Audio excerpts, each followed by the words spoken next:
বন্ধুরা, কেমন আছেন? বেকার রান্নাঘর চ্যানেলে জানাই স্বাগত। আমি আজকে একটা নতুন বড়ি নিয়ে এসেছি। সেই বড়িটির নাম হল ঝোলের বড়ি বা গোল বড়ি। হাতে দেওয়া গোল বড়ি, হাতেই দিতে হবে। এতে কোনো কাপড় লাগে না, চং লাগে না, আমি হাতেই দিই। এই বড়িটা দেখুন কিভাবে আমি দিচ্ছি। আমার চ্যানেলটিকে সাবস্ক্রাইব করবে এবং আমার পাশে থাকবে। না পাশে থাকলে আমি আবার নতুন নতুন ভিডিও নিয়ে আসবো কি করে, আপনারা না হয় দেখতে পাবেন না। বন্ধুরা, এই ঝোলের বড়ির জন্য কি কি মশলা দিচ্ছি দেখুন। এই জিরা দিচ্ছি, এই লবণ দিচ্ছি, এই লঙ্কা দিচ্ছি। লঙ্কাগুলোকে, শুকনো লঙ্কাগুলোকে ছোট ছোট করে কেটে নিয়েছি। এই আদা বাটা দিচ্ছি।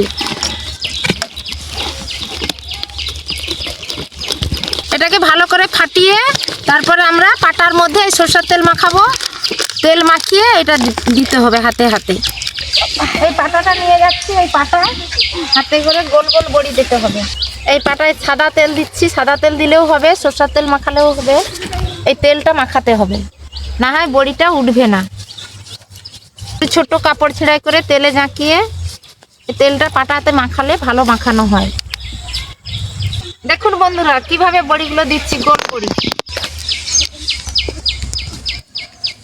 এই গোল বড়ি মাছের ঝালে, মাছের ঝোলে এগুলো দিয়ে আলু ভাতে খেতে খুব ভালো লাগে। মাছের লঙ্কা মূলা মুড়লে, এই বড়ি দিয়ে মাছটা মুড়লে খুব ভালো লাগে। হওয়ার পথে এখনো খানিকটা রয়েছে, কিন্তু শেষ হওয়ার পথে।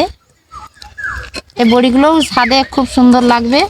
আদা জিরা লঙ্কা দেওয়া আছে, কেউ কেউ কালো জিরে দিয়ে করে।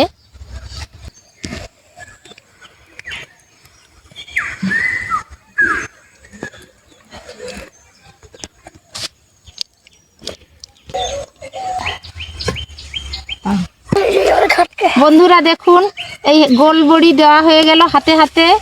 আমার বড়ি প্রায় দেওয়া শেষ হয়ে গেল। আপনারা এরকম মনে করলে দিতে পারেন, কেউ কেউ আছে মেশিনে দেয়। বন্ধুরা, বড়িটা দেওয়া আমার শেষ হয়ে গেছে। দেখুন কিভাবে বড়িগুলো দিয়েছি।